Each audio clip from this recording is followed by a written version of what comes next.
You know that feeling when you've known exactly what you need to do for weeks and you still haven't done it? That is not a motivation problem. That is an accountability problem.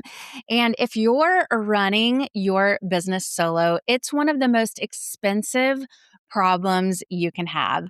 My guest today spent years studying the neuroscience and behavioral psychology behind why we stall and built a whole system around fixing it. He's been nicknamed the Procrastination Slayer and the Momentum Architect, and his Get Resultsology framework is changing how solopreneurs actually follow through. Welcome to She Sells Differently. I'm Andee Hart, and this conversation is going to be a game changer for you. Hi, friends. Welcome to She Sells Differently, the show for aspiring women entrepreneurs looking to overcome the fear of selling and grow thriving businesses from a place of authenticity and confidence. I'm Andee Hart, and it wasn't all that long ago that I was a sales executive for a Fortune 500 company. But I knew in my heart that I was called to use my gifts for something more, something different. That's exactly why I created the She Sells Differently podcast. Each episode is going to deliver you business strategies, tools, and mindset shifts to help set you and your brand apart from our culture's expectations. It's time to elevate your sales and build a profitable, sustainable business you're proud of, one built on integrity, grace, and humility. It's time to learn how to sell differently.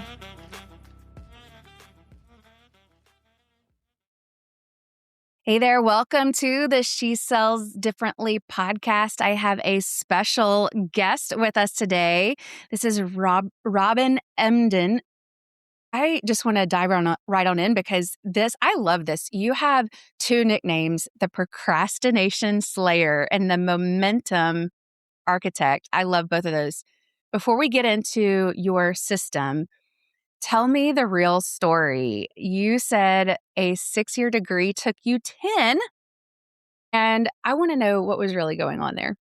So did I. And the story begins about 200 years ago. No, I won't go back that far, but I do need to go back very quickly to 2001 when I trained to be a life coach. And I trained on your side of the pond in California under the tutelage of Tony Robbins. And as things turned out, his plans at that time changed, my plans changed. So I set up business here in the UK, and then I did that for a few years. And then as luck would have it, I became a full-time single parent, and I parked the coaching. I decided I wanted to concentrate on being a full-time single dad. So cut forward then to 2019, and I'm sat in a coffee shop talking to my older brother, and I'm bragging. I got my degree. I finally finished my education. The one thing I was never able to do when I was younger was actually complete my education. And he was like, it was at the time, gotta go. And I'm like, I need to do something to wake him up. And I went, mind you, I said, trust me to take 10 years to do something I should have done in 6. And he went, yeah. Why was that? So I said, procrastination. And I laughed and he laughed and we changed the subject. And then driving home, I was thinking, wait a minute. I had this internal dialogue going on with the only person I know that's really capable of talking to me properly, with myself. I went, Robin, how dare you procrastinate? You're a trained life coach. Your clients never procrastinated. And then I asked myself 2 critical questions, which coaches will ask all the time, which is, where else in your life does this behavior pop up? And I thought, everywhere. Couldn't think of an area that it hadn't popped up. And the other question was what does it cost you? And I started going through relationships, finances, career, health. I was 60 pounds heavier than I am now. Everything. It affected every aspect of my life. And I thought, wait a minute, what's going on here? And by the time I got home, I was both really angry with myself and I was very emotionally upset. And I thought, hang on a minute. I've done over 100 days with Tony in all by now. And I'm like, I must know what the thing is about procrastination.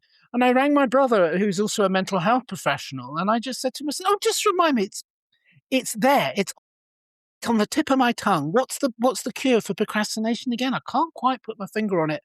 And he went, yeah. Tumbleweed. Long silence. And then, I don't think I really know, he said. And I said, oh, well, if I don't really know and you don't really know, what the heck? So then the gift that kept on giving happened, which was, and I mean it in an ironic sense because it was a horrible thing, the COVID pandemic, and we all got locked down. And so I had even more time on my hands, and I decided not to procrastinate. I decided to research procrastination. And the first thing I discovered very quickly was that I didn't need researching. It's the most researched area of psychology in the world at some points. And if, for example, in the first 10 years of the current century, they did over 900 research projects into procrastination and productivity. And I thought, oh, well, I'm not really a scientist, you see. My degree was arts and humanities. So I started writing down. I thought what I need to do is take the common threads that come up again and again and again in the research, not the nonsense that you can just Google and find all sorts of memes about it. Some of them are spot on. Some of them are miles off the mark. But I went to the research. What does the research say? And I thought, I'll bring the common threads together. And for my own benefit, I started writing it down just for myself. And that started, I thought, hang on, this is turning into a book. Never written a book before. Well, I've got nothing but time on my hands. There's a pandemic going on. Right. So I started writing it down. And then from that, the science kept shouting at me, screaming at me. One of the things you need is external accountability. Not everybody needs that. But I thought, wait a minute. That is why my clients all those years ago never procrastinated. They did, some of them, but I didn't let them. Because I held them accountable. So 80% of the results they got when I was coaching them came from the 20% accountability. So I thought, okay, that's something I can do. I can offer that to future clients as something where they can really add value. So interesting. Repeat that stat just because I find that fascinating. You said not everyone needs external accountability, correct? Now, the point about external accountability is that, okay, so what I'm talking to there are people like me. I was a work from home parent. You've got a lot of work from home mums and maybe a few dads. And I didn't have a boss. You see, when you look around my home environment, I have a nice coffee machine. I got a nice view from my windows. I've got flexible hours around my clients. I can work whenever I want to work. If I want to work at the weekend, that's up to me. If I don't want to work today, that's up to me, as long as I'm not letting anybody down. Wait a minute, as long as I'm not letting anybody down. I remember when I used to work for a living with a boss overseeing me, I couldn't let them down because they had power over me. And although the power was about money and about not being fired, it was also about accountability. I had to demonstrate to them that I was working. And I thought, well, where have I got that in my house? I've got a photocopy, I've got a printer, I used to have a fax machine back in the 90s. Yeah. Remember those? I've got a phone, I've got a coffee machine. I can't find the accountability machine. And then I realized that that is the one thing that I can't recreate. Now, some people can do it. Some people can do it. So when I was writing the book, I got a friend of mine who lives in California. She said, what are you doing with yourself these days? I said, oh, I'm writing a book about procrastination and productivity. And she said, oh, yeah. Do people do that then? And I said, oh, yeah, I know you don't.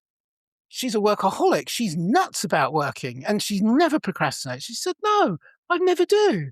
And I said, oh, success leaves clues. And I leaned in. I said, tell me more. And when she told me her mindset, I was like, wow, that's amazing. And she said, quite simple. She said, I'll offer myself a little reward. Maybe a piece of cake, maybe a nice walk, maybe a gadget that I wanted to buy. Just something small, maybe something big at the end of a big project.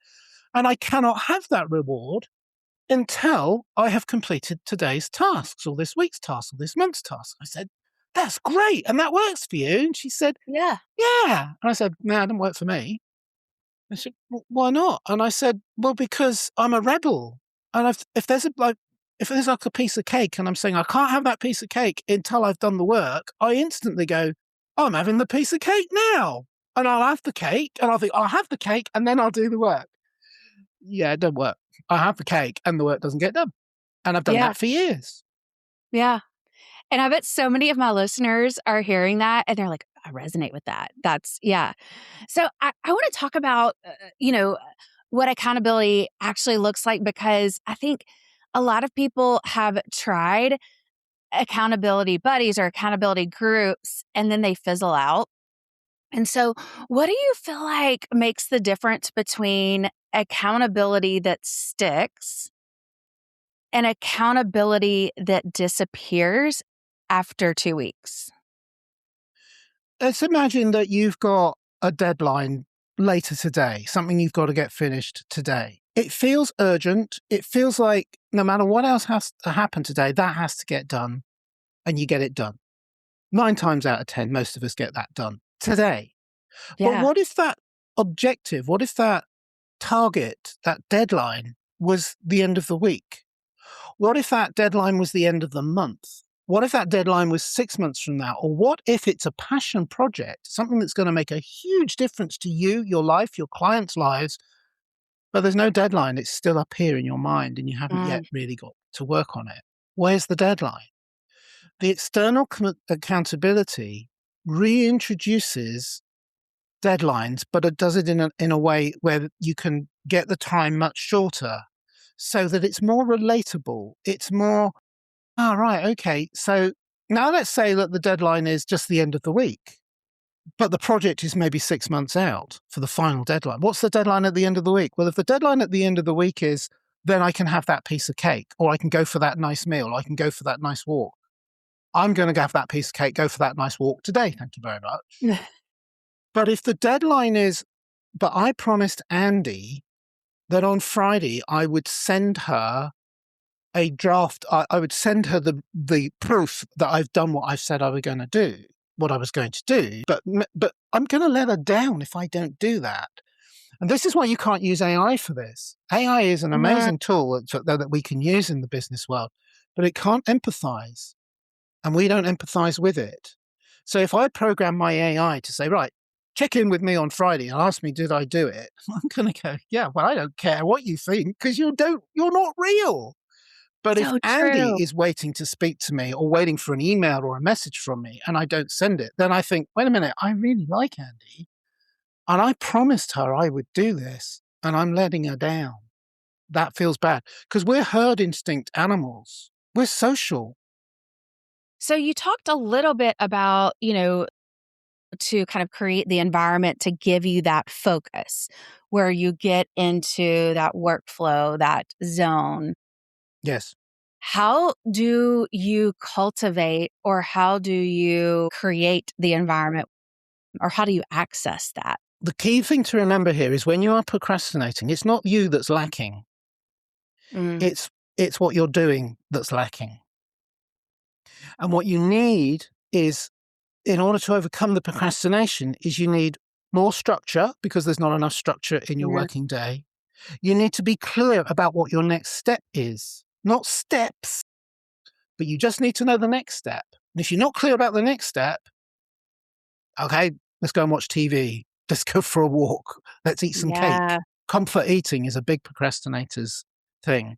And there's no feedback loop. There's no one saying to you, well, you didn't do any work yesterday and you promised me you'd get this done by today. And if there's no one in your life that's doing that, most of us, hopefully all of us, don't want to let our clients down.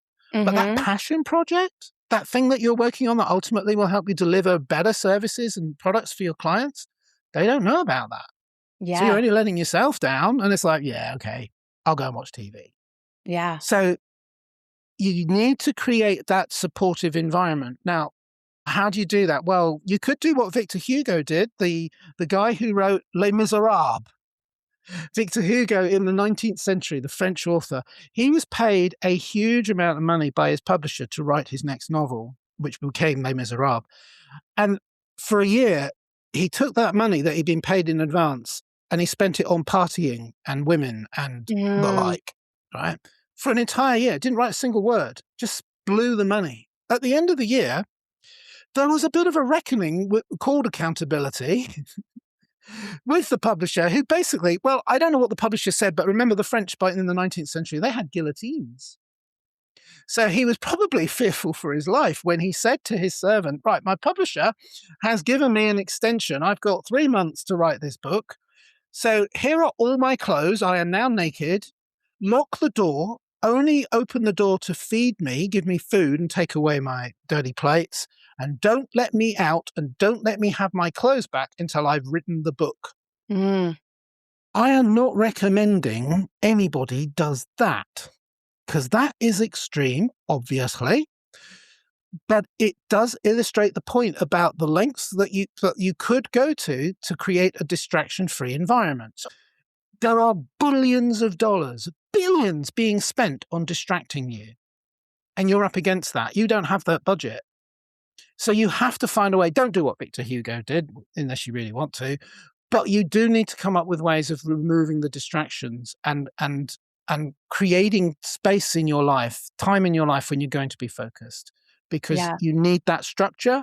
You need to know what the next step is. And you need that feedback loop. You need someone saying to you, hey, so what have you actually got done towards this? I want to remind you that, students who are the world's most famous procrastinators, typically they'll get like a month, 2 months, 3 months to do a project, write an essay. I've been a student. We mentioned that at the beginning. And what do you do on day one? It's like, well, I'll come up with a study plan, and you color code it, and you draw it or you get a board and you put it on sticky notes, and you draw it up, and it's beautiful. It's a magic. And you've got every single step laid out. Day one, I'm going to do this. Day two, I'm going to do this. Day three, I'm going to do this. Week one, week two, week three, week four. 12 weeks later, it'll be perfect. Everybody knows what happens. Week 11, how much of it have you done? Nothing. Absolutely nothing. Why? Because it was too far out. It didn't feel compelling. It was like, oh, I'll get it done tomorrow. I'll do it tomorrow. Yeah. I'll do it tomorrow. I'll do it tomorrow. Oh, shoot, it's due tomorrow. And then then you panic, and then you rush to get it done, and you will get it done, possibly, maybe not, but you won't get the grade that you wanted. That's for sure. And you feel like you've let yourself down. You've let other people down as well. Whereas, if only you'd thought about getting an accountability buddy in the same boat as you, right? At the end of the first week, we will have both done the first draft, Mm-hmm. and we'll hold each other accountable to that. And we're not gonna go for a beer until we've done that. Now, if they're a good accountability buddy, they'll hold you to that. And if you're a good accountability buddy, you'll hold them to that. Yes. That way. And that's kind of like, okay, the professor doesn't know that you've done that. They don't care. They're only interested in the final result. But you know. In fact, there was research done in 2007 by the American Psychological Association that actually covered this. And they found that university courses where there was a high degree of accountability got better grades overall, better marks overall than the courses where there was much more relaxed. Oh, you're a student now, you're an adult, you do your own thing. Those courses tended to get, on average, lower grades. And they proved this with the research. Curiously, of course, those courses got less, the courses that had higher accountability got less people applying for them because they didn't seem like fun.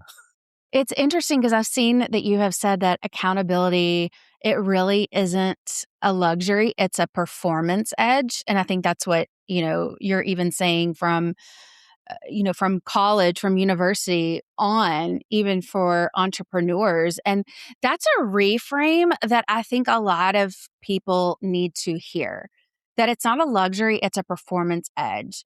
And I would love just to hear maybe a little bit more on how that's an advantage for solopreneurs, especially my audience of, emerging product makers, product brands that are trying to make it, that are trying to get their products out there on retail shelves.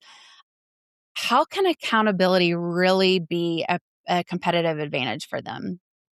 So I'm going to do something now which instinctively, when you first hear me say this, you might think, well, why is he doing that? But I'm going to tell you, I'm not interested in procrastination. I'm not interested in productivity. I'm certainly not interested in accountability. None of that matters to me. What I'm interested in is your tribe and the people that I work with getting their life dreams, getting their passion projects completed, getting the products that they want to get out there. Yeah. What I'm talking about is just the vehicles we use to get there. For vehicle number one is understand that you are a procrastinator. I took 22 decades, probably more, to admit it to myself. I wonder if there's anybody listening to this, watching this, that may be in the same boat. Maybe that's you. Maybe you know someone that does that. Doesn't really matter whether you call it procrastination or not, but if you find yourself not focusing on doing the things that you need to get done to live your life's purpose, to find your true vision in life and work towards it, something's going on there. You're sabotaging at some level. What I'm interested in is, okay, so how can we make sure that in the hours that you have available to you this week, today, tomorrow, next week, next month, to do work on your passion projects, on the things that matter to you, how are you going to make sure that they're productive? And that's what this is about. That's what I'm really about. I've had to adjust my marketing actually to remind people, yeah, I'm an accountability coach, but that's just a label. Yeah, I'm a procrastination slayer, but that's just a label. What I'm actually about is taking that project, that passion project, that life vision that you have, and supporting you, turning that into your reality.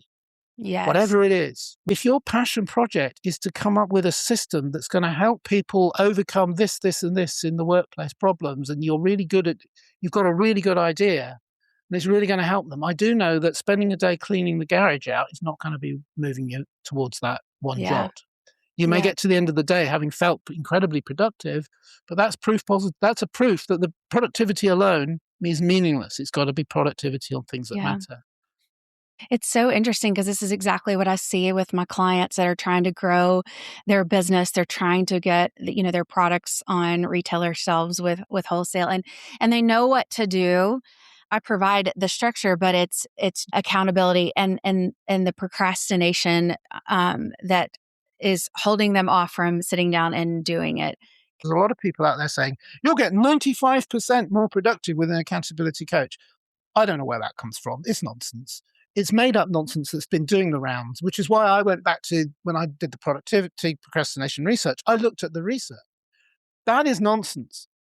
But I did find some real research from, again, 2007, from the Dominican University of California, where they studied goal setting and accountability.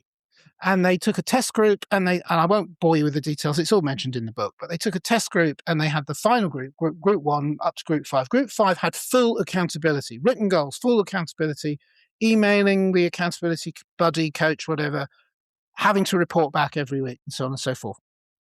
The people who didn't do any of that, who just, okay, I've got something I want to get on with, at the end of a month, because it was a short project, but I think it was highly indicative. At the end of the month, 46% of them, 43% said that they had made progress towards or had achieved their goals. Great. Perfect. But the group 5 who had full accountability at the end of 1 month were reporting 76% of them had achieved more productivity, achieved their goals, got somewhere towards it. 33% more. And the way I point this out to people is, look, if at the end of this next month, you achieve 33% more of your productivity goals, first of all, that's believable, much more believable than 95%, right? Secondly, it's provable. The science has been done that it happens. Thirdly, what could you do with 33% more turnover? What could you do with 33% more income? What could you do with that money? How much, I know this is corny, but crikey, if I had more money, I could have nicer things. I could have more time off. I could spend more time in my family. And that all comes from, and the other thing, the research didn't mention this, but it's like, oh yeah, but if I'm achieving 33% consistently, month in, month out, more with accountability than without, what's the exponential benefit of doing that for 12 months, for 2 years, for 5 years, until I don't want to do it anymore? Yeah. And what if I master it to the point that I can just turn it on and just, right, today I'm working on the things that matter to me, and I know that I know the difference between the things that do and don't, which is what my book is about. Yeah. Makes a difference. Huge difference. So if I have to say this too, this conversation impacts me so incredibly because I realized how much procrastination and accountability in my daily basis, that I wrote this on my whiteboard and I said, is this a needle mover or a creative distraction? Because I would find myself, I have this list of things that I need to get done, and then I would be distracted by something. And I'm like, is this really moving the needle towards my goals? And I actually had to write that in really big letters on my whiteboard as just a simple reminder. And so I my question as we start to wrap up, if people are listening right now and they're nodding along, they know that this is them. because I'm sitting here going, man, I resonate with this. And I know my listeners are too. What is the very first thing that you want them to do today? Not this week, but today. Just sit down and work on the thing that is really important to you for 5 minutes. And if at the end of 5 minutes, you can think you could do another 5 minutes, that would be great. And if at the end of 10 minutes, you think, maybe I could do this for 25 minutes. And I'm alluding there to the Pomodoro system, which is break your day up into 25-minute chunks. Lots of people know what that is. It's been around. It was invented by an Italian student in the 90s. I have a Pomodoro. Absolutely. It's genius. And I work on how many poems am I going to do today? How many poems? I know I'm going to do 12 poems, which is 6 hours. Yeah. Right? But I'll do 12 poems because it breaks the day up into nice bite-sized pieces. Here's the challenge, and you've identified it perfectly. Productivity is dopamine triggering. You feel good when you've done something productive. You feel good when you spent an hour tidying the garage. You feel good when you spent an hour clearing out the office drawer that's been a bomb site for the last 10 years. You feel good when, you organize your kids' clothes and tidy them up. All of these things need doing. But say your ambition is to be a world-class oncologist one day. And that's about 15 years out because it takes about half of that time to become a doctor and the other half of that time to learn the specialty. How does tidying the garage help? Right? And so although you will get to the end of the day and you think, yes, and you have that smug feeling, that smug smile on your face, yes, I've been really productive today. And then you ask the question, so what, am I any further up the road or down the road on becoming an oncologist? No, I don't need a tidy garage for that. And yeah, my kids really needed their clothes tidying, but I could have done that at another time when I had, when there was nothing else I could do with that time. So yeah, today it's just start creating focused time.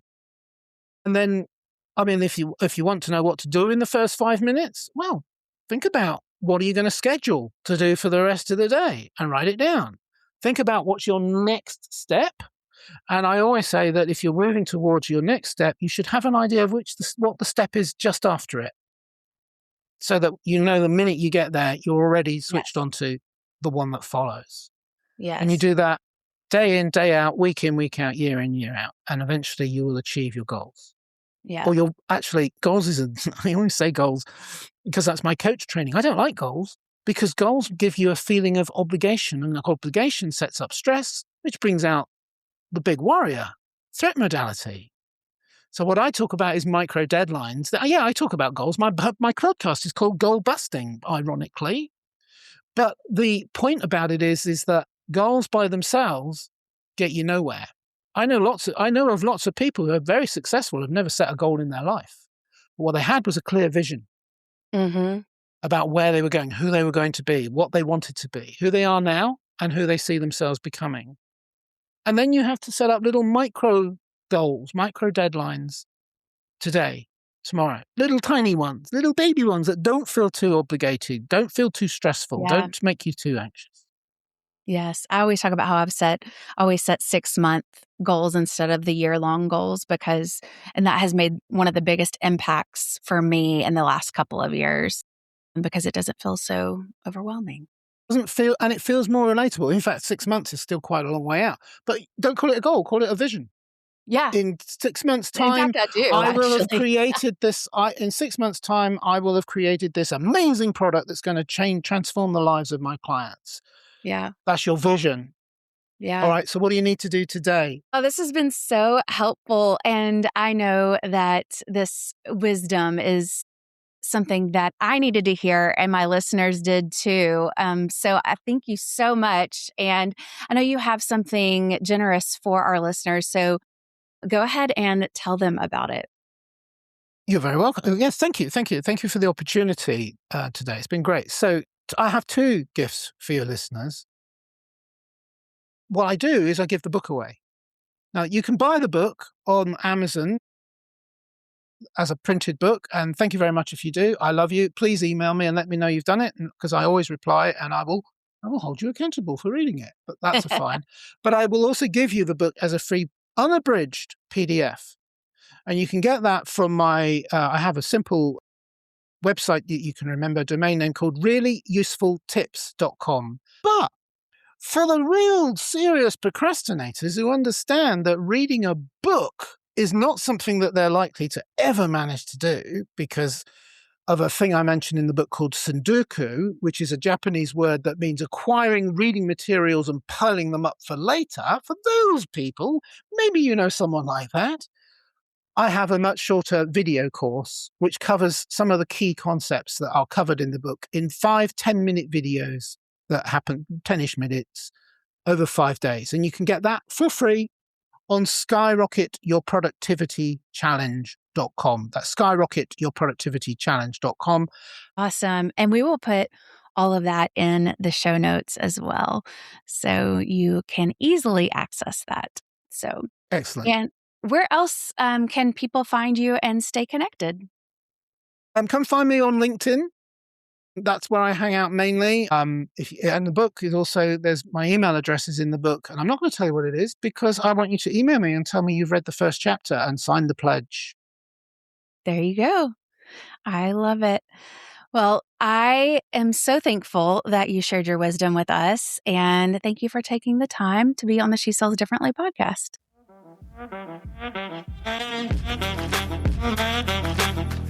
All right, that's a wrap on today's episode of She Sells Differently. Friends, it would be a huge blessing to me if you would take 2 seconds to rate and subscribe to my podcast. New episodes drop every Wednesday. Until then, I'm cheering you on in your entrepreneurial journey. See you next time.